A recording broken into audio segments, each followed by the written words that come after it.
Tecnología y también a 113 años del inicio de la Revolución Mexicana.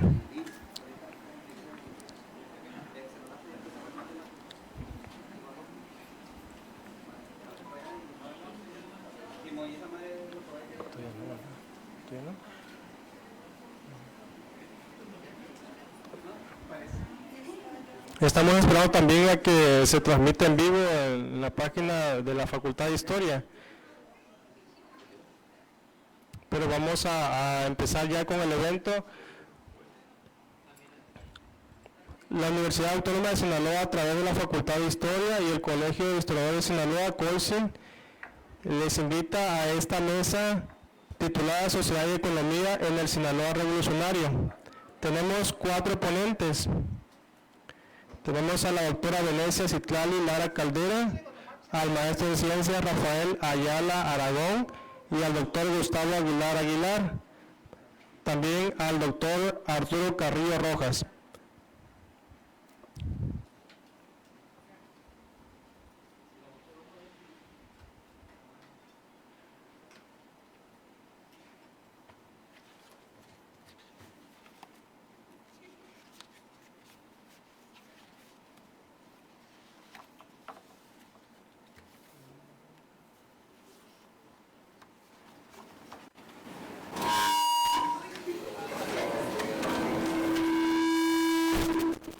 A continuación voy a leer una semblanza breve de nuestros ponentes.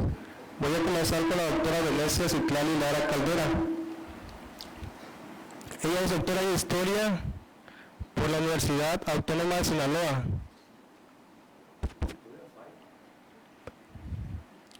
Tiene maestría en Historia en la Universidad de California, Irving, en Estados Unidos, en donde defendió la tesis titulada Side Effects of the Inquisitorial Bureaucracy, the Inquisition and Professional Hair Practice in Late 17th Century Colonial Spanish America. Previamente cursó la maestría en Historia y la licenciatura en Psicología, ambas en nuestra universidad. Cuenta con publicaciones en español e inglés y participación en diversos congresos con temas relacionados a epidemias, historia demográfica, discurso testamentario y memoria histórica. Actualmente es miembro del Sistema Nacional de Investigadores, nivel candidata a profesora a tiempo completo en la Facultad de Historia de la UAS. Le damos un fuerte aplauso a la doctora.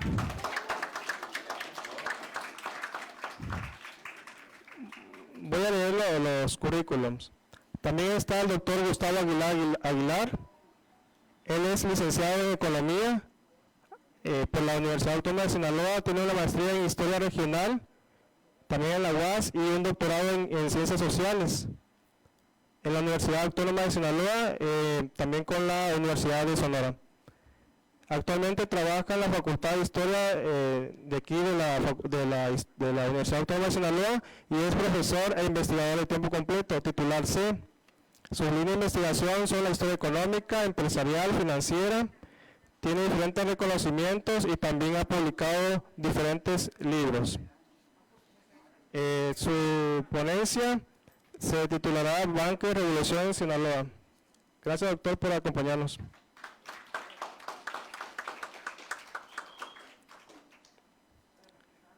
También está el maestro en ciencias Rafael Ayala Aragón. Es historiador, profesor normalista, maestro en historia y pasante en doctorado en historia por la Universidad Autónoma de Sinaloa. Investiga la historia económica social con temas sobre la moneda en el siglo XIX y XX. Además estudia las devociones y la iconografía religiosa en Sinaloa. Ha participado en diferentes cursos, conferencias y ponencias a nivel estatal y nacional.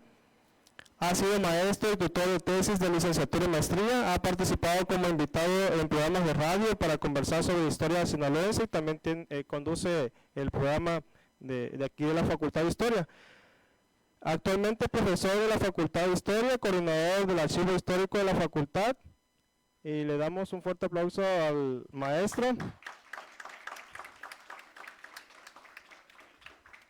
Su ponencia se titula La circulación monetaria en la revolución. Y finalmente tenemos al doctor Arturo Carrillo Rojas. Él es maestro en Historia Regional y doctor en Ciencias Sociales por la Universidad Autónoma de Sinaloa. Profesor investigador jubilado de la Facultad de Historia, actualmente recontratado en la Facultad de Ciencias Económicas y Sociales en esta misma universidad. Miembro del Sistema Nacional de Investigadores desde 2001, miembro corresponsal nacional de la Academia Mexicana de la Historia por Sinaloa. Sus líneas de investigación son la historia empresarial, de empresas, del agua, la agricultura y temas de educación y tecnología. Es autor de varias obras sobre las temáticas mencionadas. Gracias, doctor, por acompañarnos. Muy bien, la mecánica para exponer será la siguiente. Pues va a empezar el maestro Rafael Ayala.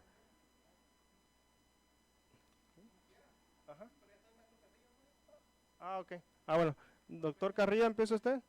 Ajá, tienen de 13 a 15 minutos.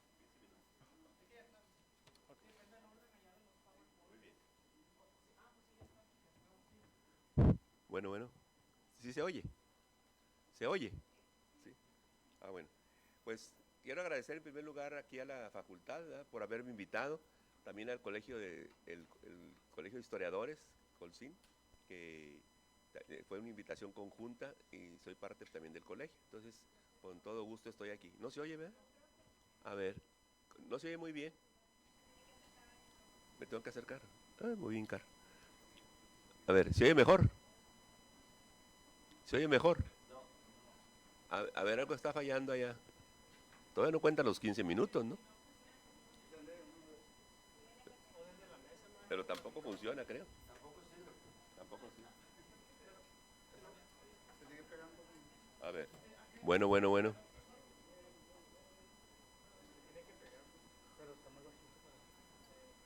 Tampoco. El otro. A ver. Bueno. ¿Se oye? No. Bueno. Sí. ¿Sí funciona el micrófono? ¿Solo lo oyes? ¿O sin micrófono? ¿Se oye? Bueno. En la transmisión. Bueno. Ahí está. ¿Ya se oye? Sí. A ver. Bueno. Ahora sí empiezan los 15 minutos. Bueno, a mí me tocó darles un panorama de la cuestión de la economía, algo más general, porque hay cosas muy específicas. Entonces voy a tratar de, a grandes rasgos, ¿verdad?, ir pasando las diapositivas, porque lo traigo en diapositivas y yo se las voy a ir explicando. Siguiente. Siguiente. No, pues ahí se van a ir los 15 minutos. A ver, hay que estar abusados porque hay que estar cambiando las diapositivas. A ver, ya. Bueno, nada más para darles una breve así cápsula de lo que era la economía antes de la revolución. Tenemos ahí que el sector más importante era la minería, más o menos con un valor anual de 8 millones de pesos. Estaba otro sector que no ha sido muy trabajado, que era el de la ganadería, que también tenía un valor más o menos acumulado de 7 millones de pesos. La industria no estaba como ahora, estaba un poquito mejor, ¿verdad?, y generaba 5 millones de pesos. Lo que sí era muy parecido es que el sector principal era de alimentos, bebidas y tabacos, pero en aquel tiempo las textiles sí eran una rama importante, actualmente no lo es. Y la agricultura, yo creo que era el sector menos desarrollado, porque era mucho de autoconsumo y solamente unos pocos productos se comercializaban, como la caña de azúcar. Siguiente. Ahí nada más para que se ubiquen ustedes, es un mapa de antes de la Revolución de 1902, que fue hecho con la información que existe sobre la época. O sea, hay muy pocos mapas sobre Sinaloa y sobre Culiacán específicamente, pero este lo hizo un arquitecto y creo que es bastante acercado a la realidad. Nada más para que se ubiquen ahí, pueden ver lo que era todo Culiacán, lo que es ahora el centro histórico de Culiacán, o sea, era pequeño. Y a la salida, por allá, del lado derecho de ustedes, estaban las fábricas El Coloso y La Aurora, que ahorita las vamos a mencionar. Acá al sur está la colonia Almada, que apenas estaba planeada, y para allá, a la derecha, está la colonia Hidalgo. O sea, llegaba al río, llegaba acá al ferrocarril, acá al Boulevard 7 de Abril, y para allá lo que era el Coloso, la zona del Coloso. O sea, como ven, es muy pequeño en comparación con etapas posteriores. Siguiente. En lo particular, desde que empecé a estudiar este tema, cuando lo estudié ya hace bastantes años, había que resolver varias cosas, porque había había muchas creencias falsas de la revolución. O sea, ¿por qué era que no había tanto conocimiento de la revolución? Porque los historiadores tradicionales, o sea, Nakayama, Héctor Herrera no era tan tradicional, pero también lo incluimos ahí, y los historiadores más famosos no habían trabajado la revolución, entonces se desconocía.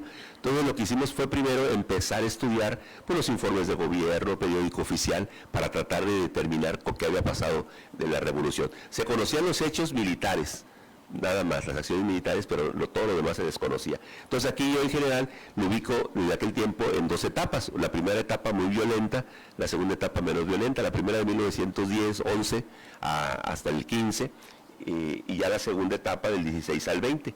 ¿Verdad? En la primera etapa pues se da la primera toma de Culiacán en 1911, cuando derrotan a Redo. Ahí está una foto de Redo, que por cierto, aparte de ser político y gobernador, pues era uno de los hombres más ricos de Sinaloa, o sea, con una fortuna más o menos de $1 millón. Aquí las fortunas en aquel tiempo eran la más grande 2 millones, los más o menos 1 millón, y ya los intermedios 500,000 pesos, etcétera. O sea, el valor de aquel tiempo. En el 12 hay otra toma de Culiacán, por un grupo que le llamaron los zapatistas, y también causa pues problemas aquí para la ciudad. El 13 al 14 se da el enfrentamiento entre huertistas y constitucionalistas, y venciendo precisamente los constitucionalistas, y ahí viene una gran división, o sea, entre los grupos revolucionarios, que se da entre lo que son los constitucionalistas, encabezados por Carranza, y los convencionistas, que estaban un poco del lado más de los pobres, por decir así, que era Zapata y Villa. Entonces se da la lucha, lamentablemente la balanza se inclina por el carrancismo, por los constitucionalistas, y vencen. Entonces ya para el 15, fines del 15, prácticamente están aniquilados los villistas, no solamente en Sinaloa, sino en todo el país. Ya la segunda etapa, si se fijan, es menos violento, pero sigue habiendo asedio de gavillas, se dio una fuga de presos aquí en Culiacán, la guarnición de Culiacán, la federal, también se subleva y roban bastante de la caja de caudales.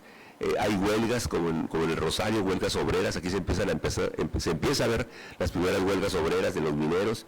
Hay medidas antichinas que, aunque no llegan a la violencia, es un panorama anterior a lo que después en los 20 se va a ver. Y conflictos electorales, sobre todo cuando se elige después del 17, en el 17, que se elige al gobernador y queda Iturbe, que lo han oído mencionar a Iturbe, pero tenía menos de 30 años y la Constitución prohibía que fuera gobernador tenía que tener más de 30 años. Entonces algunos se rebelan y va a haber problemas, va a haber conflictos, matan a algunos generales que se sublevaron, y al final viene cierta estabilidad. Entonces esos conflictos de la segunda etapa pues no son tan fuertes como la primera. Siguiente. Pero ¿cuáles son los daños económicos? Bueno, en la primera toma de Culiacán, eso está registrado ya por varios compañeros, por ejemplo la tesis de Alonso Martínez, ¿verdad? Que se refiere a la revolución, pues ahí en notaría se encontró todo esto, el listado de los daños que voy a mencionar. Por ejemplo, la destrucción total de la fábrica textil, el del Coloso, que les decía que la quemaron, como era en la nochecita y en la tarde, entonces quemaron la fábrica, no sé, le digo yo, para iluminar, para dar un tipo de tirar los balazos, pero bueno. También la segunda planta de aquí del ingenio, el Aurora, que por cierto, ahorita se volvió a reactivar, donde está el pitón de la Aurora, en las Quintas, si lo han visto. A un ladito está un edificio grande que ahora se está readecuando para la cultura, para las artes y todo. Entonces qué bueno que se conserva. Pero en aquel tiempo, en la segunda planta, también va a ser quemada. Otras pérdidas, bueno, en total 700,000 pesos, pero pues también el ferrocarril fue dañado y hubo mucho saqueo de tiendas, sobre todo pues de los más ricos, porque se dio el odio más hacia la gente más rica. En la segunda toma de Culiacán, que fueron, les digo, se les ubica como zapatistas, aunque no son exactamente zapatistas, también hay cuantiosas pérdidas, saqueos de los comercios y también grandes pérdidas de los empresarios de aquel tiempo. Siguiente. Bueno, aquí también, aparte de los daños materiales de la revolución, también hubo daños naturales, ¿verdad? Y cuando estudié lo del agua me gustó mucho estas fotos. En la primera se ve aquí lo que es la avenida Álvaro Obregón, donde está el puente, para que conozcan cómo era el puente antes, con piso de madera. Y vean esta calle, vean cómo el agua casi sube al nivel del puente, cosa que volvió a pasar posteriormente. Y la otra foto es el Puente Negro, que la primera parte del puente fue tanta la embestida del agua que lo tumba, ¿verdad? Entonces siempre causó algunos daños esta. Siguiente. Bien. Entonces, otra medida que se tomó contra los propietarios, ¿verdad?, pues fue quitarles sus bienes. Entonces formó una comisión, la Dirección de Bienes Intervenidos y Ausentes, para manejar todas las propiedades de la gente que había salido corriendo, entre ellos pues agricultores, comerciantes, industriales, etcétera. Entonces ese despojo hizo que la actividad económica bajara, porque le abandonaron las tierras, abandonaron los comercios. Cuando en el 14, cuando desalojan a los huertistas, está registrado en los periódicos de la época que 92 personas salieron del puerto, ¿verdad?, abandonando sus bienes. Todos ellos eran gente de la fortuna, gente de riqueza. Pero también se registra en la prensa que habían salido por mar 421 personas y por tierra 3.658. Yo no sé exactamente cómo los contarían, ¿verdad?, pero la prensa de aquel tiempo ubica quiénes eran los que se fueron. Adelante. Me voy a referir ahora a los cambios que se fueron dando durante la Revolución. Yo creo que un primer cambio y muy importante es que la Revolución no golpeó, aunque se fueron al principio los grandes propietarios, no los golpeó directamente a ellos, sino fue a los políticos. O sea, el gobierno de Porfirio Díaz y su símil, que era Diego Redo, pues van a ser derrotados. Entonces los desplazan del poder a todos los primeros funcionarios de primer nivel y entran los revolucionarios a ocupar eso. Entonces, los dueños de la tierra, de las industrias, de todo, en este momento son dañados porque se fueron, pero hay un momento en que regresan a Culiacán. Entonces, esta venida y recuperación de la economía después del 15, del 16 en adelante, va a ser también porque hay una condición favorable. Esa condición fue la primera guerra mundial, o sea, nos ayudó mucho. Por ejemplo, el ingenio, los ingenios azucareros de Sinaloa ocupaban el segundo lugar, tercer lugar a nivel nacional, pero como la revolución destruye casi todos los ingenios en Morelos, que era donde estaban los más grandes, entonces aquí vuelven a tomar auge. Los ingenios casi no fueron tocados, una porque, por ejemplo, el ingenio de Los Mochis era de Johnston, que era gringo, y al ingenio de Navolato le cambiaron el nombre, se lo pusieron en inglés para que también pareciera que era de propiedad de los norteamericanos. Entonces esas propiedades sí las respetaron, ¿no? El siguiente. Otro cambio importante fue la división política. Antes eran prefecturas. Ustedes dicen ahora, el municipio de Navolato, el municipio de Culiacán, o sea, y no saben, muchos no saben que fueron distritos, y en cada distrito era un prefecto el que gobernaba. Pues la revolución elimina eso, se nombran a los presidentes municipales y a partir del 15 y hay un cambio de poder, vamos a decir, empiezan a controlar otras regiones. Ahí los que surgieron fue en el 15 Escuinapa, Ahoma, Choix, Guasave y Angostura en el 16, el otro en el 17, y hubo nuevas solicitudes en el 18, pero estas ya no fueron aprobadas. Y acuérdense que actualmente aprobaron ya 2 nuevos municipios, o sea, vamos a aumentar. Siguiente. 5 minutos, muy bien. Hacia grandes rasgos, la agricultura que fue dañada, muy dañada al principio, se va a recuperar porque los gobiernos revolucionarios le pusieron muchas ganas a recuperar. Por ejemplo, ahí estaba una tierra sola, pues ¿quién quiere trabajarla? Yo, pues adelante, permiso, aunque no fuera de él. Y ocupas dinero, ¿sí cuánto? Tanto. Entonces se registran como 400,000 pesos en puros apoyos a los agricultores. Entonces eso hizo que se recuperara. Y en el 16, aunque fue difícil, se empezó a recuperar. Ya 17 y 18 ya hubo un aumento de la producción agrícola. Que eso le da pauta a Iturbe a decir que, apoyar esa frase que Sinaloa es el granero de México. ¿Sí la han oído, verdad? Actualmente, pues uno de los primeros, o el primero a lo mejor, fue precisamente Iturbe porque se vino. Después hubo problemas,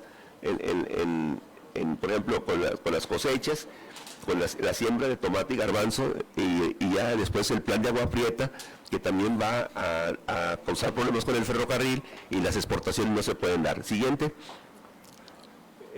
Los 3 cultivos que ayudaron al desarrollo de la agricultura en Sinaloa fue la caña de azúcar, el tomate y el garbanzo.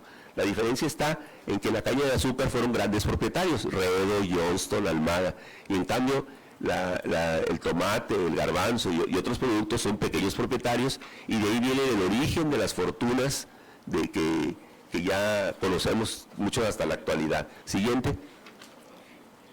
La minería también fue muy importante, era la principal del siglo XIX. Aquí la historiografía anterior decía que la minería se había venido abajo en este periodo, pero no era cierto. El siguiente. Aquí hay una gráfica de la plata y ustedes pueden ver cómo empieza a bajar efectivamente con la revolución, empieza a bajar la producción de plata, pero después de ya en el 16 se empieza a recuperar, alcanza niveles superiores al 10 y después vuelve a bajar, pero queda más o menos al nivel de 1910. Entonces ahí refutamos una tesis que la historiografía creía que la minería ya se había dado al traste. No, se fue dando al traste después, o sea, todavía duró 1 o 2 décadas mientras la agricultura se recuperaba. Entonces son cuestiones que fueron corrigiéndose de la historiografía aquí local. El comercio, siguiente. Pues el comercio estuvo sobre todo, fue también afectado, pero estuvo en manos de los extranjeros. Creo que eso es algo que empezó a recuperarse y ahorita lo vamos a ver cómo se recuperó muy rápido. La industria también se vio afectada. Adelante, siguiente. La industria también se vio afectada, pero se concentró sobre todo en Mazatlán, Culiacán y El Fuerte.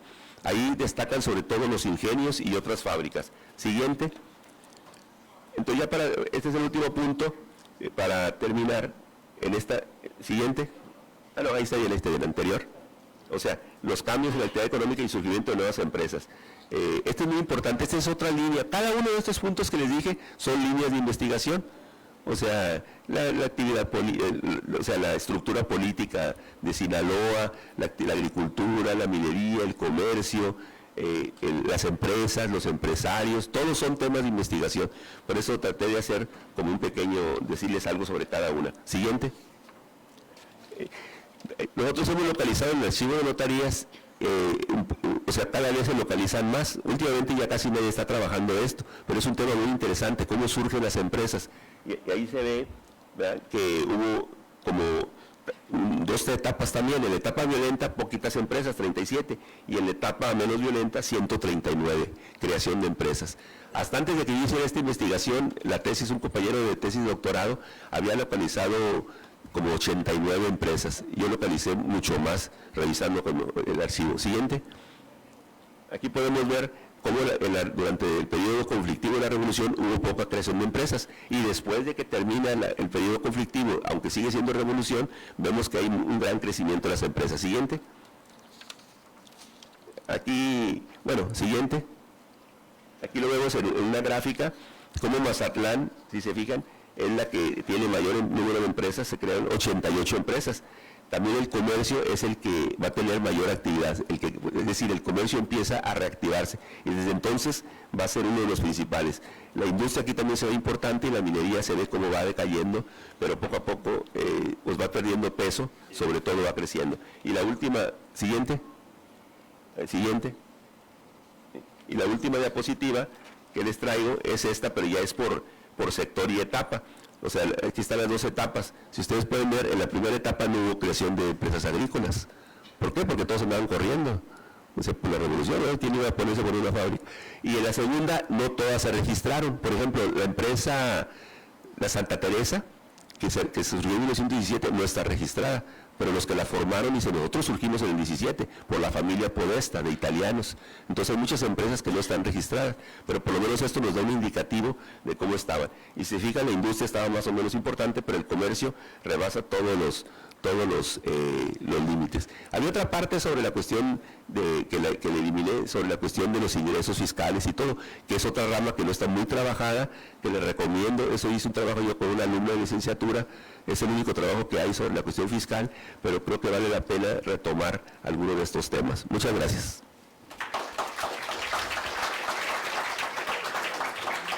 Muchas gracias, doctor Carrillo. A continuación va a pasar el doctor Gustavo Aguilar con su ponencia Banca de Revolución en Sinaloa. Igualmente, doctor, tiene 15 minutos. Me dices porque luego me pasa a mí, no me doy cuenta. Les encargo allá. Ok. Pues la que sigue. Bueno, el contexto nacional. Ya Arturo ha hablado, creo, muy bien de los efectos que causa la revolución en Sinaloa en el área económica y social. Pero un poco el contexto nacional. Según Aguilar y Meyer, hay una pérdida de habitantes en el país de 825,000 personas. Y el costo económico de la revolución ha sido calculado en un 37% en términos de ingresos no producidos. El Producto Agrícola Global del país descendió entre el 10 y 21 a un promedio de 5.5% anual, representando en el último año la mitad de lo que era en 1910. Las ventas agrícolas exterior, que representaban 31% de las exportaciones en 1910, era solo 3.3% en 1921. La que sigue. La producción minera cayó en picada a un ritmo de 4% anual. La industria manufacturera siguió un curso similar y pudo recuperar los niveles de 1910 hasta 1922. Gran parte de las comunicaciones, sobre todo los transportes, los ferrocarriles, resultaron seriamente dañados. Solo la industria petrolera mantuvo su ritmo de crecimiento e incluso lo aceleró. El sistema financiero, que es el tema del que les voy a hablar, precisamente fue desarticulado durante la Revolución y resultó ser una de las actividades económicas más afectadas. Leopoldo Solís indica que en 1925 los activos de las instituciones financieras eran menores que antes del movimiento armado y en relación con el PIB eran más bajas. Descendieron de un tercio en 1910 a un quinto en 1925. El crédito bancario descendió de 603 millones de pesos en 1910 a 342 en 1921. Ojo, la revolución tuvo diferentes expresiones o repercusiones en las diferentes regiones del país, es decir, algunas regiones fueron más afectadas por los conflictos armados, por los enfrentamientos, que otras. Hubo algunas regiones del país que se enteraron que había habido una revolución años después, ¿no? La que sigue. En Sinaloa, ¿cuál es el escenario económico? Ya Arturo lo indicaba ahorita, había en el 10 323.642 habitantes. Estaba política y territorialmente dividida en 10 distritos, ahí aparecen. El crecimiento de las actividades económicas estaba muy marcado en el sur, en el centro norte y los altos del estado. Del 900 al 10, por ejemplo, hubo crecimiento de la población, diferente ocupación del espacio se dio también. La minería va perdiendo su importancia económica y la agricultura despunta con gran fuerza. Esta tendencia ya desde el porfiriato se empieza a manifestar, aunque la actividad más importante económica en el porfiriato fue la actividad minera y comercial. La agricultura empieza a surgir en forma pujante, muy fuerte, y se empieza a desarrollar ya en la zona centro-norte y a prefigurar lo que va a ser después de la revolución, es decir, a partir de los 20, y que caracterizó a Sinaloa por muchos años hasta la actualidad, ¿no? Donde en el centro-norte se desarrolla una agricultura comercial muy tecnificada y desarrollada. Aquí se inicia precisamente el proceso. Los distritos después de la revolución, como lo indicó Arturo ahorita, se convierten en 16 municipios después, entre el 1915 y 1916. 16 y 17, perdón. La que sigue, bueno, ahí están descansando después de tomar Culiacán, ahí los portales, lo que es los portales ahora, ¿no? La que sigue, por la falta de capitales, la producción agrícola registró una disminución. En 1915, el general Manuel M. Diegues dio por terminada la confiscación de bienes en el Estado, excepto la de los enemigos declarados de la revolución, así se indicaba. A todos les regresaron sus propiedades, previo pago del impuesto predial según el valor de la propiedad. Y aparte, en 1916, el gobierno del Estado, estimulando a los agricultores para que incrementaran la producción, les concedió créditos y los estimuló a producir, y ya para 1920 Sinaloa era uno de los más importantes productores de garbanzo, de azúcar y de tomate a nivel nacional. La siguiente, la que sigue.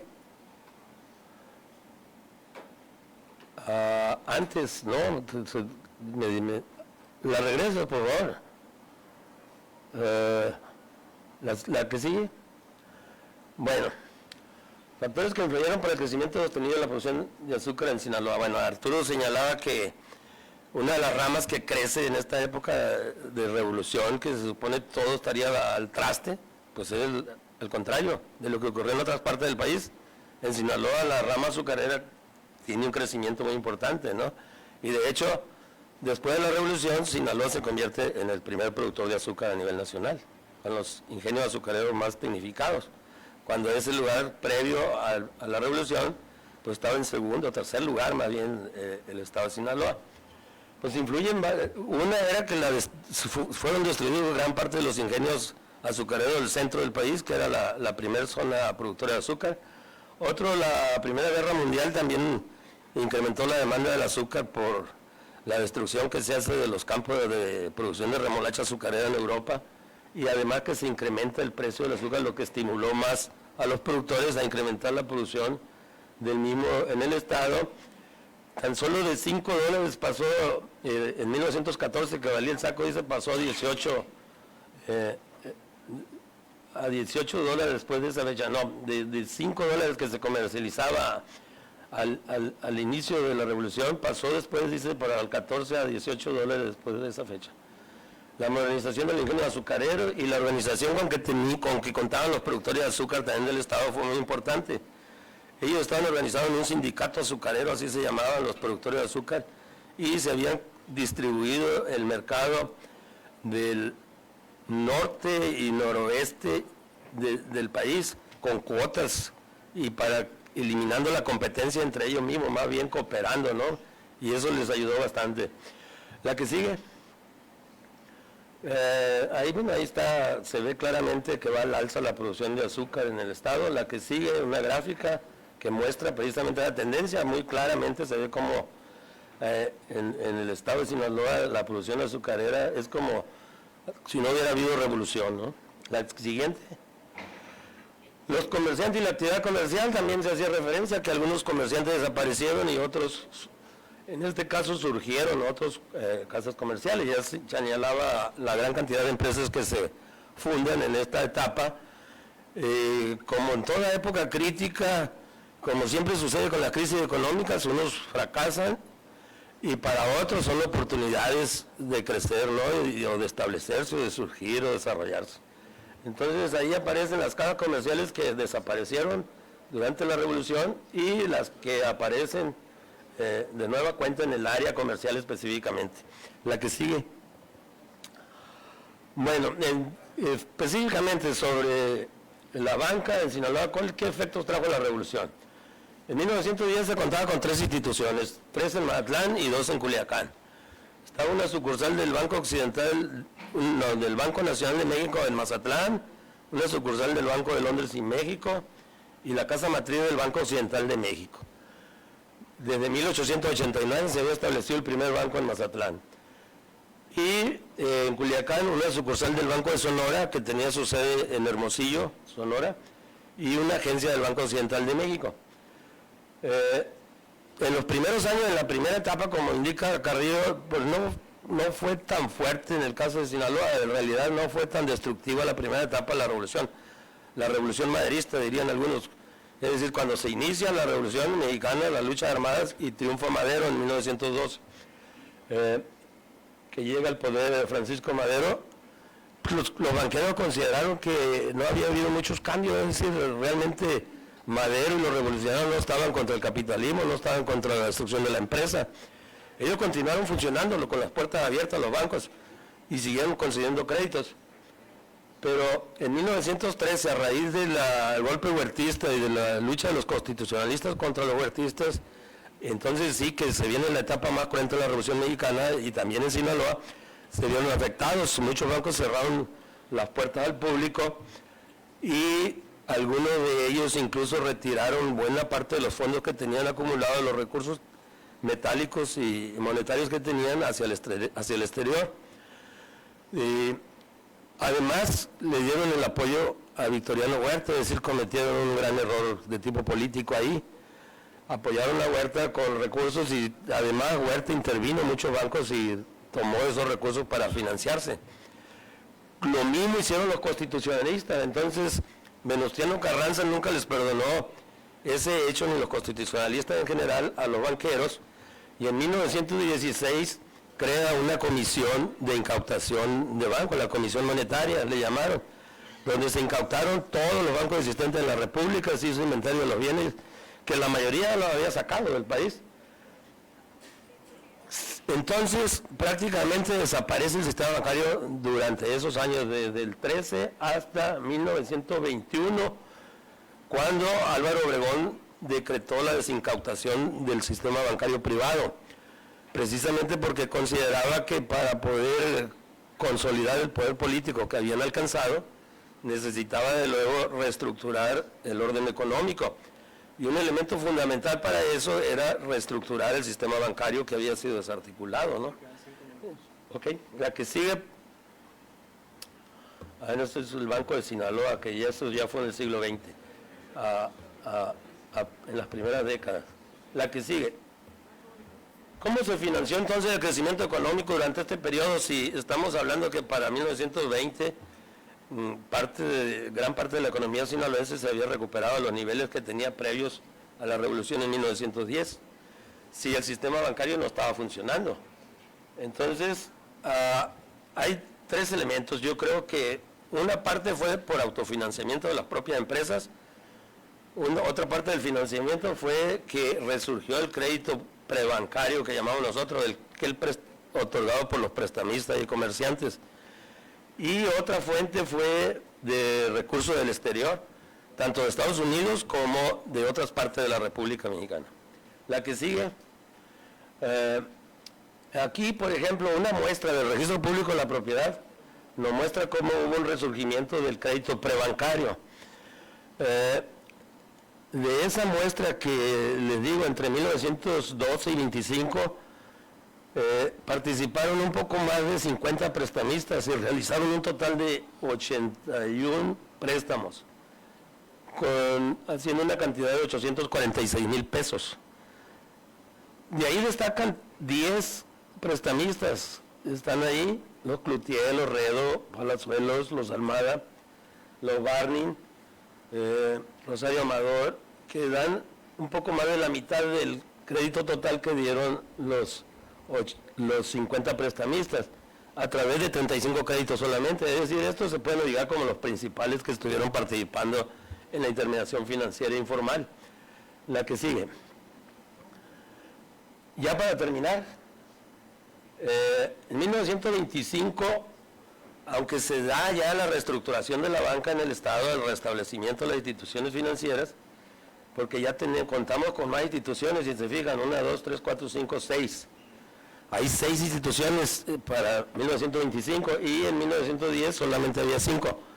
Sin embargo, por el total de créditos que otorgaron, que es 1.546.000 pesos por todas las instituciones, no se había alcanzado los niveles que tenían en 1910 de intermediación financiera, porque tan solo en un año el Banco Occidental de México dio más que esa cantidad.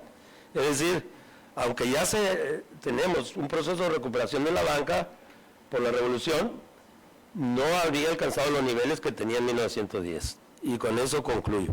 Gracias.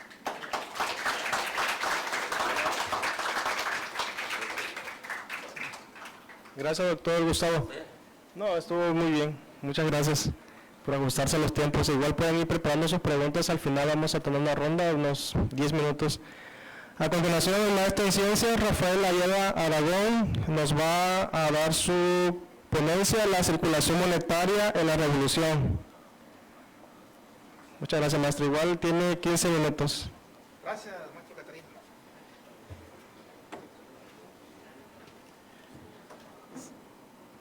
Buenos días, jóvenes. ¿Me apoyas con la diapositiva, César, por favor?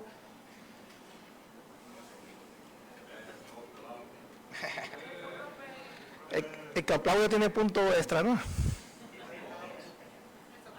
Bueno, ya es para mí un gusto, la verdad, compartir mesa con el doctor Carrillo y el maestro Gustavo, que fueron mis maestros en la maestría en historia y que siempre lo he respetado mucho. Y grandes, la verdad, grandes historiadores, principalmente en el área económica. Y también con la doctora Venecia, que se ha especializado en otras disciplinas sobre las epidemias y la iglesia. Siempre les digo en clases, jóvenes, que el día de mañana ustedes van a estar aquí como ponentes, como maestros, y eso es muy importante porque ustedes se están formando como historiadores. En 1990, tenía 13 años, llegan a mis manos 3 billetes revolucionarios decretados en San Blas. Así inició esta curiosidad por estudiar precisamente la historia de estos billetes y por qué se hicieron durante la época de revolución. Adelante la diapositiva, César. Y me fui encontrando que en el siglo XIX hay un paso muy importante de la moneda al billete. Aquí en Culiacán teníamos desde 1846 a 1905 la creación de la Casa de Moneda, que precisamente circulaba, acuñaba la plata y oro y en menor medida el bronce para la exportación y también para la circulación. En esa época todavía el papel moneda, el billete, no era muy aceptado en la sociedad, todavía no era algo que era muy usado precisamente en la sociedad. Entonces vamos viendo un paso en el siglo XIX a finales de esta nueva forma de comercializar, de pagarnos, de pasar de una moneda metálica en su valor intrínseco de oro y plata a pasar a un papel moneda en su valor fiduciario que le ponía el Estado. Y la Casa de Moneda cierra en 1905. Entonces, por eso en esta diapositiva pongo de la moneda al billete. Adelante, César. Entonces, aquí tenemos una moneda de la Casa de Moneda de Culiacán y ya tenemos un billete del Banco Occidental de México, lo que hará ahorita el doctor Gustavo, que se va perfilando como una nueva forma de sustituir la moneda, ¿no? Ahí sí, jóvenes, antes era el monedero, ¿por qué? Porque traías la moneda y ahora va surgiendo la billetera, ¿no? Porque traías el billete. Entonces, fíjense cómo en cuestiones conceptuales se va modificando también hasta la forma de portar dinero. Adelante. Entonces, este paso precisamente de la moneda al billete se va regularizando porque también mencionaron ahorita nuestros doctores en cuestión de la creación de los bancos de emisión. Y uno de los primeros bancos de emisión que aquí estuvo en Sinaloa fue precisamente el Banco Occidental de México. Entonces, estos billetes empezaron a circular. Ya para 1913, aquí en Sinaloa, empieza a proliferar el billete revolucionario. En el periodo de 1905, con la ley monetaria de 1905 del Imantur, que era el secretario de Economía, precisamente de Porfirio Díaz, establecieron que el único que iba a emitir moneda era precisamente el gobierno federal, pero a la par abrieron o aperturaron precisamente los bancos de emisión. Y los bancos de emisión son aquellos que le autorizaban elaborar, crear sus propios billetes. No aquí en México, esos sí los hacían en Estados Unidos para que fueran infalsificables, ¿no? Entonces, uno de los primeros revolucionarios, de hecho está considerado el primer revolucionario que emitió moneda metálica, fue precisamente Rafael Buelna. Rafael Buelna en el Rosario, Sinaloa, se podría decir que fue la cuna en cuestiones de la emisión de moneda revolucionaria. Después Rafael Buelna, siendo coronel todavía, emite este billete. Si se dan cuenta, son billetes muy sencillos, son billetes de creación. ¿Por qué? Porque ya nos hablaban ahorita acerca de las empresas, nos hablaban acerca de cómo fueron creciendo, pero la pregunta es, pues, ¿cómo se pagaban el producto? ¿Con qué pagaban? ¿Cómo circulaban? Entonces, los revolucionarios también ocupaban dinero. Y había una máxima, y lo digo en mis ponencias, ¿no? Si no hay dinero, decían los revolucionarios, pues lo hacemos. Hacemos nuestra propia máquina de dinero y a funcionar la maquinita del dinero. Y en ese sentido, en el gobierno constitucionalista, por ejemplo, le pusieron un letrero a Carranza, donde decía, el águila de Carranza es un ave muy cruel, come puro oro y caga puro papel. Y en ese caga puro papel se hacía referencia a que en el gobierno de Carranza y en el constitucionalismo se hicieron billetes los que quisieran, realmente, ¿no? Entonces tenemos este inicio de elaboración de billetes revolucionarios que viene a proliferar, no solamente aquí en Sinaloa, jóvenes, también en todo México, ¿no? Continuamos. Estos billetes, por ejemplo, el otro billete de Rafael Buelna, pero Rafael Buelna siguió haciendo papel moneda. Estos billetes son de Rafael Buelna y siempre se ponía, no, por orden del general Rafael Buelna, este billete será pagado por la Administración de Renta del Territorio en el cualquier momento que se presente. Quiere decir, cuando llegaba el ejército, ellos traían también su dinero, no únicamente traían sus armas, también traían su dinero, se dan sus costalitos de dinero, ¿no? Entonces, los comerciantes, ahí se va creando un conflicto. Los comerciantes tenían que aceptarlo, ya sea de buena gana o a la fuerza. Por eso empezaron a poner en los comercios, decía, no tenemos feria, no hay, porque ellos les pagaban en papel, pero querían cambio en ¿qué? En moneda de plata, en cobre. Por eso los comerciantes se conflictuaron muchísimo ahí, y una de las cosas que idearon ellos es cerrar cortinas y poner, no tenemos feria. Pero estos billetes, le digo, por orden general Rafael Buelna, y aquí vamos viendo, si se dan cuenta, son billetes muy sencillos, fácil de falsificar también, y son distintos, ¿no? Adelante. Este billete, le digo, este fue el primer billete que yo tuve contacto en la Revolución, el que platicaba ahorita en 1990, cuando me surge esta curiosidad. La historia surgen de curiosidades, de intereses que nos van presentando. Cada uno de nosotros elegimos temas de investigación y tenemos una historia de por qué elegimos nuestro tema. ¿Verdad, maestros? Cada quien, ¿no? Tenemos una historia, se nos pregunta, ¿por qué elegiste ese tema? Y uno nos va contando, ¿no? De por qué va a ser nuestro tema. Entonces, Felipe Riveros, estando en San Blas, empieza a decretar billetes por orden también de Carranza. Carranza al ejército constitucionalista le dio la venia para que elaboraran también su dinero. Entonces, el primero que elaboró, si se dan cuenta, es muy sencillo. Es un billete muy sencillo. El siguiente, el estado de Sinaloa, y ya le ponían el escudo, el pagaré por 5 pesos, vienen las firmas del tesorero, del gobernador, del secretario de caja, le ponían ahí. Pero este billete en particular está considerado como el mejor billete revolucionario. Yo me he puesto a investigar los billetes revolucionarios y la mayoría son así como aquellos, ¿no? Pero este billete en particular, emitido y creado en Estados Unidos, en San Francisco, en una firma llamada Britton y Ray. Era una litografía que se encargaba precisamente de elaborar billetes para el que lo solicitara. Y en los archivos me he encontrado una serie de cartas entre el hermano de Felipe Riveros y los encargados precisamente de la litografía Britton y Ray. Porque al principio yo pensaba, se elaboraban en San Blas, pero no. Abajito del billete viene una leyenda, ¿no? Elaborado en California, en San Francisco. Entonces, ahí vamos nosotros visualizando, por eso este billete está como un billete de banco.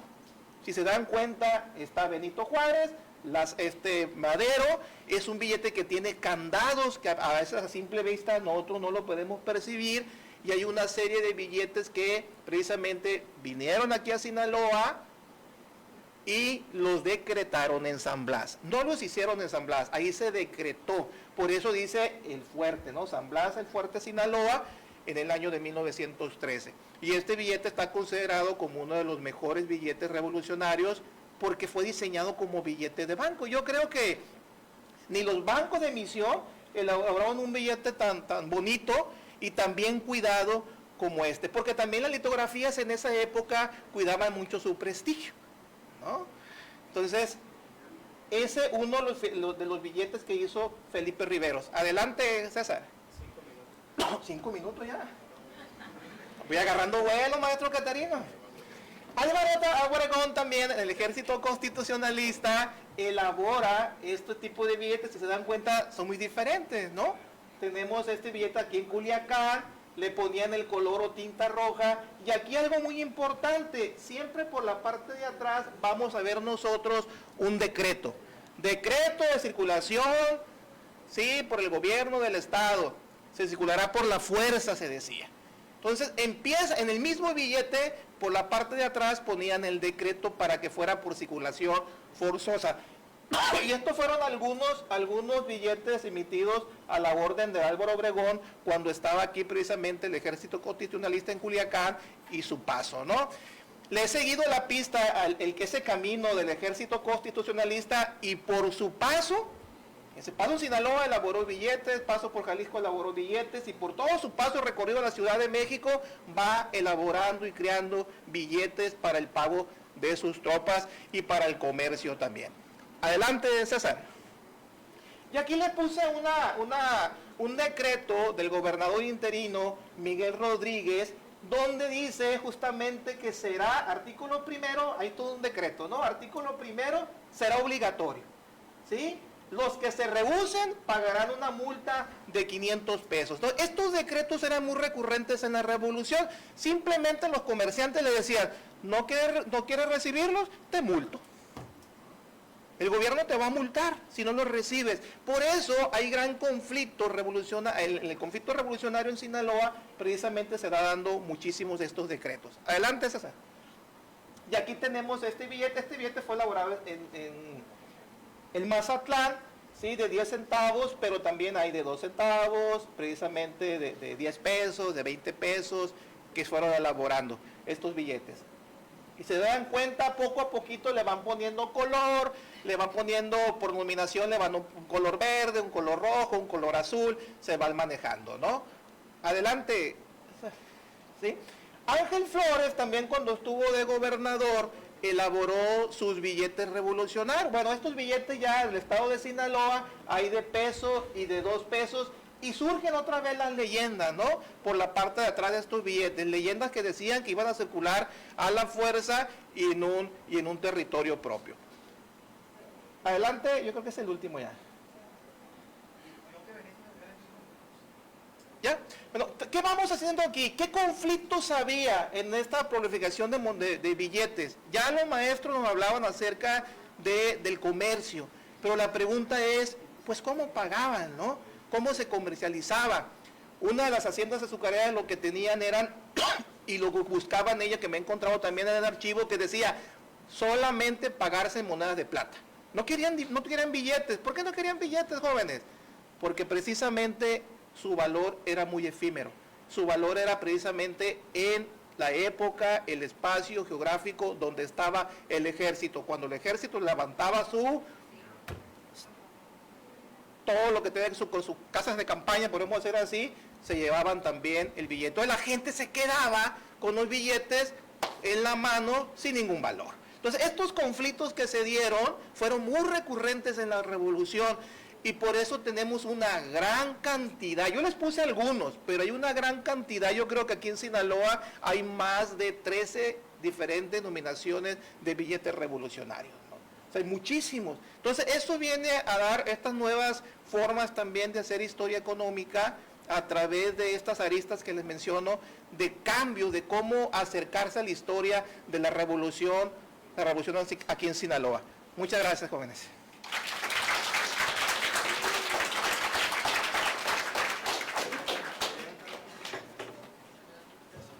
Muchas gracias, maestro, muy interesante. Pues hemos pasado del contexto de la economía, la banca, la moneda y a continuación vamos a escuchar la ponencia de la doctora Venecia Citlali Lara, Epidemias y Revolución Mexicana. Igualmente, la doctora tiene 15 minutos. Buen día a todos.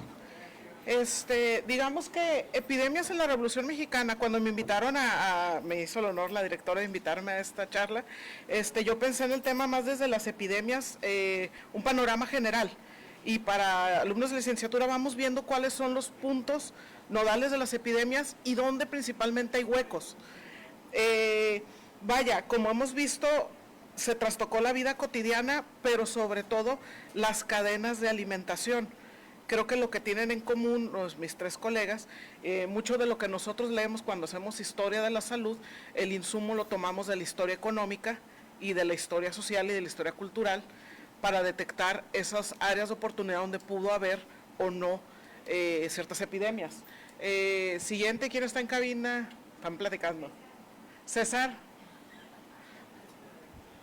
Permítanme explicarles algo que contextualiza. Esta es una teoría muy general de línea de tiempo a largo plazo. No hablemos de una década, a largo plazo en la humanidad. Esta es una teoría sobre cómo va evolucionando la demografía. En un inicio le conocemos como antiguo régimen demográfico, cuando no había sistemas de salud y cuando la gente dependía de la buena voluntad de Dios y de la pericia para lograr tener una vida, llegar a adulto. Digamos que en la primera fase del antiguo régimen demográfico la natalidad era natalidad era alta, es decir, cada mujer podía parir 8, 10, 11, según la cantidad que Dios le prestara vida de hijos, por no decir que ilimitadamente 15, 16 hijos. Sin embargo, no todos llegaban a la vida adulta, era mayor la incidencia de mortandad infantil. Las defunciones también eran altísimas, y la natalidad, que es otro de los indicadores demográficos, el crecimiento vegetativo o natural, la línea verde de abajo, digamos que si restamos si tenemos la cantidad de nacimientos y le restamos la defunción, se supone que si una población le está yendo bien, su tasa va aumentando de crecimiento vegetativo, es decir, esa población está creciendo. En la fase 2 del crecimiento, del comienzo de la transición demográfica, para los países latinoamericanos llega en el siglo XX, es decir, cuando empiezan las instituciones de salubridad, que existe la penicilina, existen los mecanismos de control de natalidad.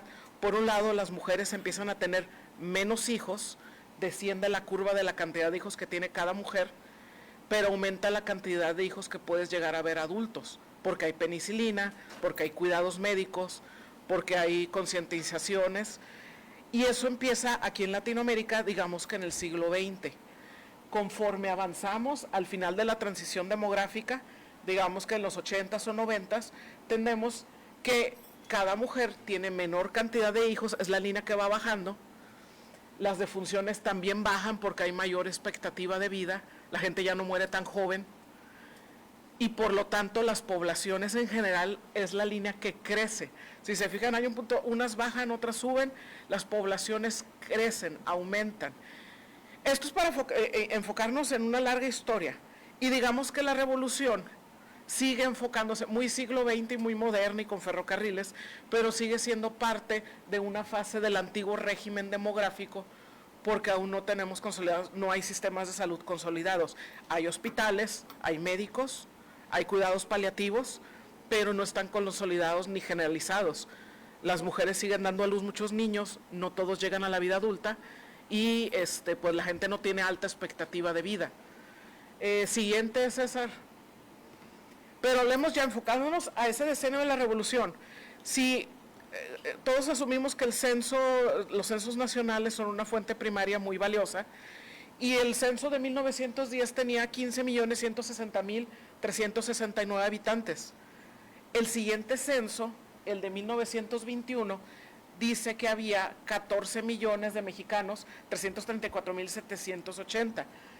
Eso aritméticamente nos suena, y en la prensa del momento, también historiográficamente, incluso también nos podía dar una suposición de cuántas personas había menos en el país a consecuencia de la revolución, porque no creció, no hubo ese crecimiento vegetativo que estaba pasando.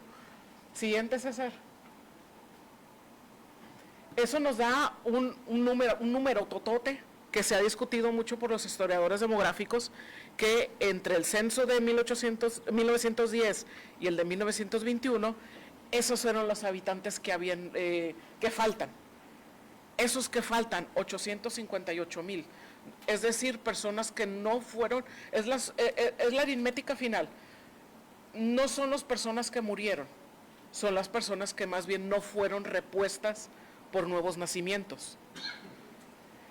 Este es el déficit de personas, los que faltan, los no contados, los muertos, los que emigraron. La revolución fue de movilidad y de déficit de reposición de personas. Ahora, siguiente, César. Ahora, hay una discusión entre los historiadores demográficos donde está la situación de que no podemos pensar que la revolución sea una guerra total en términos militares, que haya sido total para todo el país. Se tiene que entretejer que a lo mejor ni afectó a todos, ni fue tan letal. ¿Por qué no fue tan letal? Porque fueron batallas relativamente breves, con variaciones en diferentes focos. No hubo campos de concentración. A pesar de ser una guerra civil, el núcleo de la revolución no era una guerra de una facción étnica contra otra, ni un grupo religioso contra otro, de tal manera que no hay fusilamientos masivos, como sí sucedió en las otras revoluciones, la rusa, la cubana, en otros tipos de guerras donde la población está diciendo que otro sector de la población es el malo y hay que aniquilarlo. Más bien aquí era, casi siempre el discurso es toma de ciudades y combatir al régimen, a los federalistas, al ejército federalista. Entonces, el discurso militar va bien enfocado de milicias contra milicias o campesinos contra ejército. Digo, por supuesto que hubo bajas civiles, por supuesto que cada toma de la ciudad, no seamos inocentes, también hubo matanzas de mujeres, niños, etcétera, por supuesto. Pero no fue una guerra grandemente enfocada en ese aspecto de las guerras, como las guerras étnicas. Los ejércitos principalmente estaban en movilizaciones y en espera. Me encantó una imagen que puso el maestro, porque era el ejército, un grupo que ya había tomado Culiacán y está en los portales frente a la iglesia catedral, ahí tranquilitos esperando. Y gran parte del tiempo de la revolución, las tomas, tenemos que considerarlas que son tiempos, son batallas rápidas, tomar una ciudad y pasar un tiempo ahí. Entonces, el papel del valiente que se iba a la guerra también implicaba el tiempo de espera y de estar quieto donde le dijeran. Puede ser ciudad o no. Siguiente, César. Ahora viene otro factor, los periódicos, la prensa. La prensa haciendo un aftermath en los años 30, 40, cuando ya tratan de reivindicar la revolución, está este discurso del 1.000.000 de muertos. Lo puse así, es el discurso sensacionalista de y tuvimos 1.000.000 de muertos. Sacando cuentas, buscándole, no siempre no es fácil calcular dónde estaba ese 1.000.000 de muertos. Más bien hablamos de 1.000.000 de no contados, que pudieron movilizarse, cambiar de distrito, migraron, se fueron a Estados Unidos. Vaya, como dicen mis compañeros, la banca cayó, hay cortes en los créditos, no está tan fácil sembrar. Entonces pensemos en la población, no siempre se queda donde mismo. Pero ese 1.000.000 de personas faltantes o de muertos, tenemos, ese fragmento que se van, los que se movilizan, los que cambian de distrito, y también está el fragmento de los fallecidos por diferentes causas naturales. Siguiente. Gracias. Muertes naturales. Las muertes por vejez, la muerte infantil, las muertes de desnutrición, las cardiovasculares, por cáncer, todas estas se incrementan cuando no hay suficiente alimentación, no hay dónde alojarte, no hay brazos jóvenes, los jóvenes se fueron a la guerra, o donde una Agustina Ramírez en Sinaloa ve partir a todos sus hijos, y así casos como ella hubo muchos, de señoras de la tercera edad que se quedaban solos, o se quedaban sin el hijo más hábil, más productivo, el más fuerte, y se quedaban con los más débiles, puede ser. Entonces, ese tipo de historias se replican en todo el país y son, vaya, causas de bajas a la par de las militares. Siguiente. Ahora, muertes por la excepcionalidad revolucionaria. Digamos que si lo vemos en una historia de larga duración, la revolución, a pesar de ser larga y la etapa armada duró una década, sigue siendo una situación excepcional. Como sabemos, no todos los lugares, no todo México hubo batallas. Entonces, digamos, en esos excepcionales lugares, los más importantes, los que siempre mis compañeros pues abocan su análisis militar, en la larga historia son excepcionalidades. Digamos que, pues sí, hay muertos por hechos de armas, muertos por las hambrunas, porque hay cierres de las ciudades, no alcanza la comida para todos, se deja de sembrar. ¿Quién va a cosechar? ¿Quién va a comprar? ¿Con qué se van a alimentar? Epidemias. Siguiente, César, me voy rápido. Ahora tenemos una situación que en ese momento, en el 17, hubo una pandemia de la mal llamada gripe española, influenza, por ponerlo así. La prensa, se sabe, los españoles era la única prensa que iba reportando la cantidad de muertos. En el esquema que estamos acostumbrados hace un par de años, el reporte diario o semanal de cuántas personas fallecieron. Era una pandemia, pero solo la prensa española lo publicaba. Por lo tanto, las otras prensas lo aludían a los españoles. Digámosle que la influenza, sí dejémosle, la influenza se propagó en el mundo a partir de 1917, para nosotros ya había pasado la etapa armada, sin embargo, recordaremos que hubo compras de insumos militares a Estados Unidos, por varios canales como Veracruz o por El Paso, Texas, o por las vías ferroviarias, se vino la gripe española o la influenza. Se considera que fue una de afectación principalmente urbana, en los lugares donde había acceso al ferrocarril, donde básicamente veían pasar los ferrocarriles, Torreón, Aguascalientes, Ciudad de México, tuvieron altas mortandades por influenza. Si salimos de esas rutas de los caminos de tren, el resto de la población no necesariamente padeció de la influenza. Otro detalle, es como la experiencia que acabamos de pasar, no porque te haya dado significa que vas a morir, pero sí dejas de producir. Entonces hay otras afectaciones concomitantes. Siguiente. La fiebre amarilla era otra epidemia que no se podía controlar y andaba volando desde la época colonial. La fiebre amarilla era por mal consumo de aguas y también se la denominaba como vómito prieto. La gente se ponía amarillenta, pero vomitaba negro porque las afectaciones eran en el hígado. Esta generalmente era por mal uso del agua. Algunos decían que era por consumir agua en mal estado. Hoy en día sabemos que no necesariamente es gastrointestinal, sino es más bien por la picadura de mosquitos que se produce en esa agua y que va pasando el virus de persona a persona. Entonces el chiste era combatir esos lugares donde estuviera el agua estancada, los departamentos de salubridad. Y tenemos otra situación, la situación institucional. Ciertamente hubo quiebres por la guerra y por los cambios políticos, hubo quiebres en nuestra historia institucional, pero lo que sí estuvo permanente eran los departamentos que no eran tan, digamos, de primer orden, no eran tan visibles, como sí hay, lo interesante de hacer historia demográfica, historia de epidemias, es que sí hay una secuencia en los boletines de los departamentos de salubridad o en los boletines mensuales de agricultura, en algunas áreas, por supuesto, tenemos que matizar. Es interesante que siguen reportando la cantidad de enfermos o los esfuerzos que hacen. Por ejemplo, aquí en Culiacán había la Asociación de Mujeres Piadosas, las conferencias de San Vicente de Paul. Ellas se seguían reuniendo, eran señoras laicas que se reunían en la iglesia, digamos las que van a rezar, pero también se reunían a hacer obras de caridad. Y entre las obras de caridad, pues a veces daban pláticas sobre la importancia de la lactancia materna, sobre hay que tener limpias las casas, etcétera. Y lo curioso con ellas es que, por ejemplo, aquí en Culiacán, es constantes reuniones a lo largo de lo que nosotros llamamos la época revolucionaria. Obviamente tenían sus cortes cuando había etapas armadas muy focalizadas en Culiacán, pero sus reuniones, su documentación sigue constante. Y una evidencia de que no hubo esa epidemia de gran medida en esta región es que las señoras mantenían sus funciones en nada más leer pasajes de la Biblia y salir y platicar sobre Jesucristo. No abocaban sus esfuerzos como en otras comunidades, como en Tepic o en Guadalajara, a andar hablando sobre hay que limpiar las casas. Es evidente, la ausencia significa que no había en ese momento una epidemia grave. Se puede interpretar así. Siguiente. Ahora, la viruela, esa era una constante también desde la colonia. El Departamento de Salubridad Pública tenía grandes esfuerzos.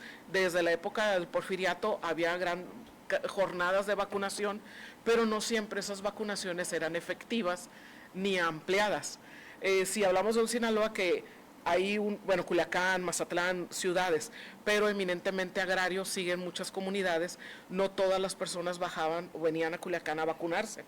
Entonces el virus seguía presente y se vino a erradicar hasta 1952 aquí en México.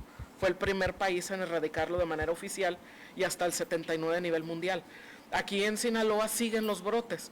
Recomiendo, Carlos Ernesto ayer publicó un artículo en una de nuestras revistas precisamente sobre uno de los brotes de viruela en 1912, si no me equivoco. Era inminente, ya se sabía que venía, ya se sabía las rutas de propagación. para enero ya se estaba avisando, hay un brote en Hermosillo, hay un brote creo que en Guaymas, entonces es eminente que también va a haber aquí. Siguiente. Tiempo. Pues ya termino. Nada más puedo decir, tenemos más huecos que conocimiento. Y seguimos construyendo esto, el exantemático, un tifos. Tenemos más huecos. Hay muchas áreas de oportunidad, puntos ciegos, y donde lo principal es complementar con la información cultural, económica, leer siempre las notas completas de periódicos y siempre tomar en cuenta que los periódicos tendían a ser sensacionalistas. Tenemos muchas áreas de oportunidad como las dislocaciones de cementerios, no sabían dónde enterrar a la gente, quedaba mucha gente fuera de esas áreas, y movimientos sociales que comentó el maestro, como las medidas antichinas, también eran focos de posibles epidemias que nos falta investigar. Hay más que conocer que lo que conocemos.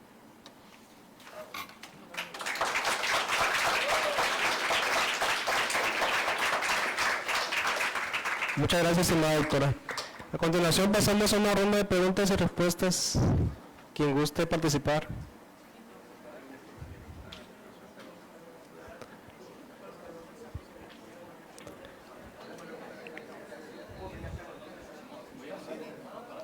Sí.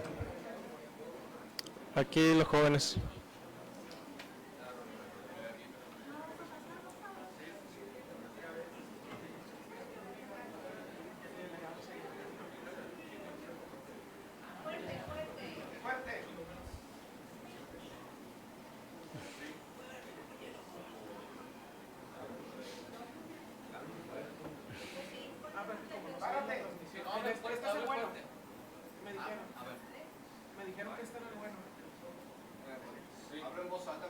Sí, adelante.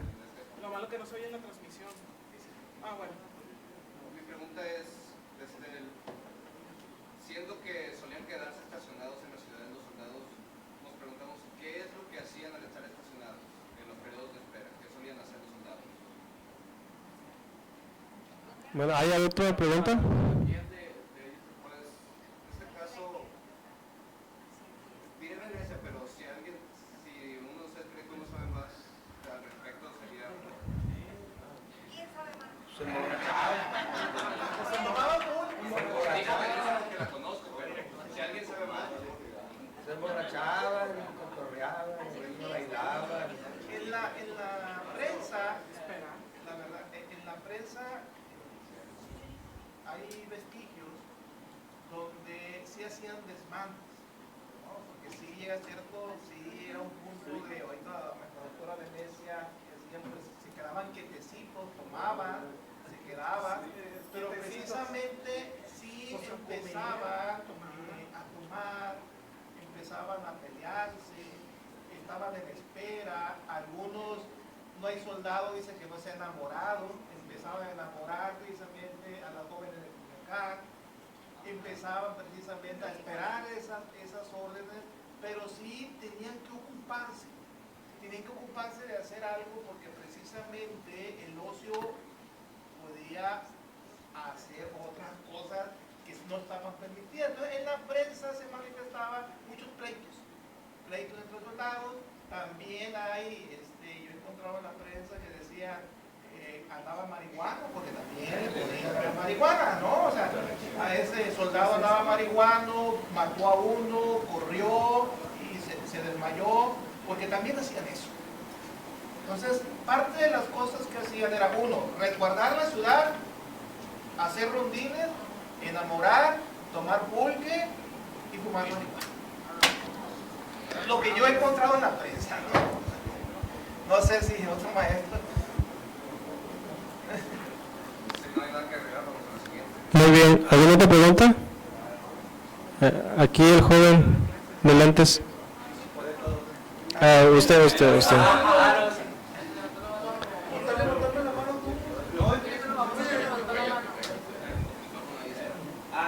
¿Me pueden pasar o...? Así de así. Para usted, nada más que no le veo el nombre. Rafael. Sí, para usted. Maestro Rafael, le quería preguntar algo sobre la exposición que usted hizo sobre la moneda.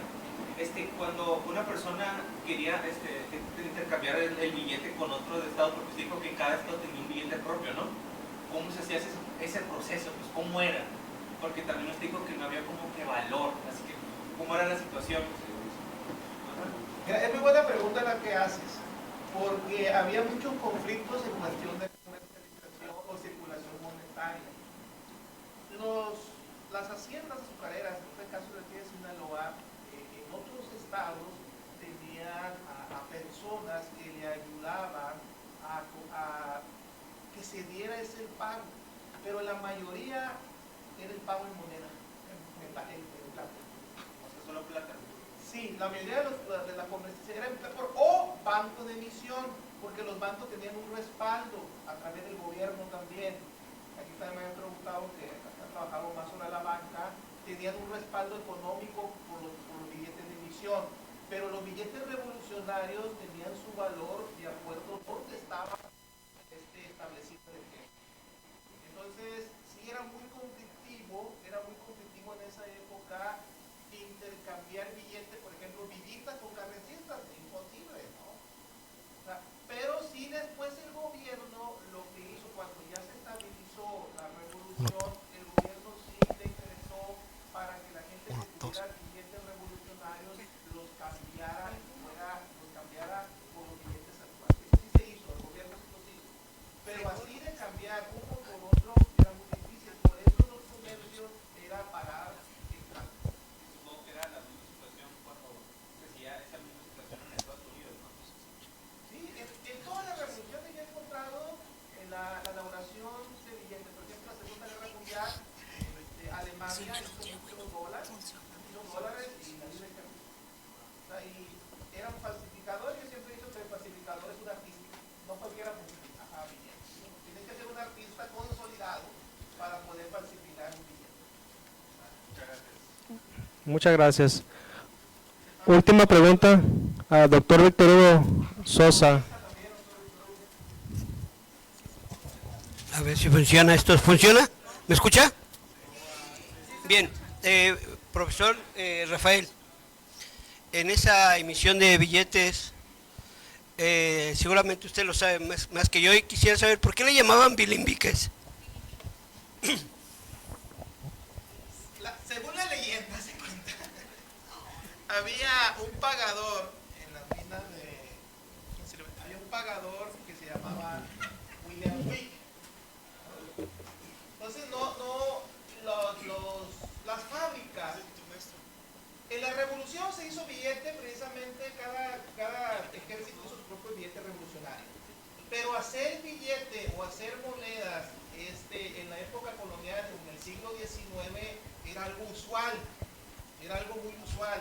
Las haciendas azucareras precisamente ya elaboraban sus propias formas de pago.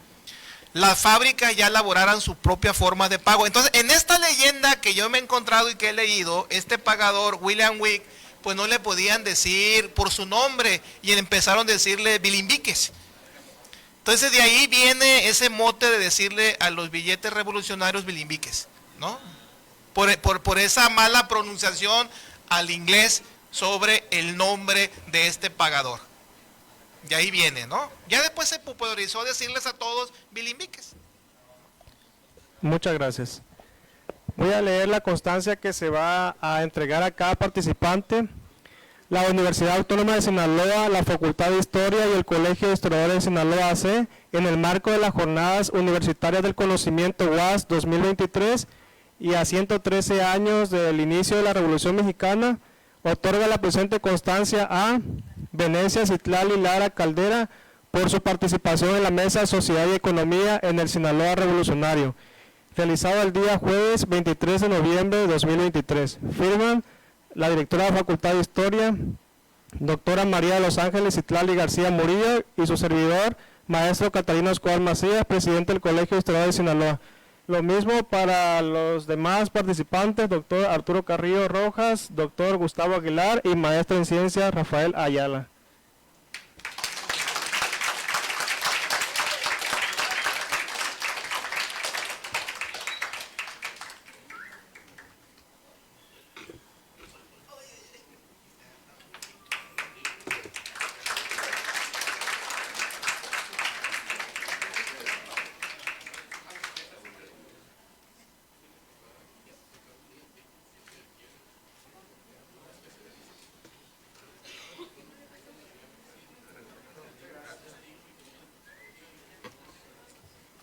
Con ello demos por terminada la mesa sobre la revolución en Sinaloa y agradecemos su asistencia y participación y que pasen bonita tarde. Muchas gracias.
Dale pues, dale pues. Hay que subir al Facebook.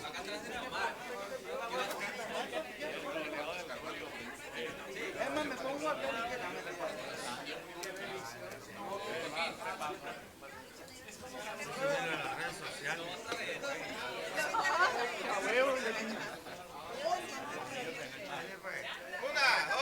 Ay, profe, pero deja peinarme.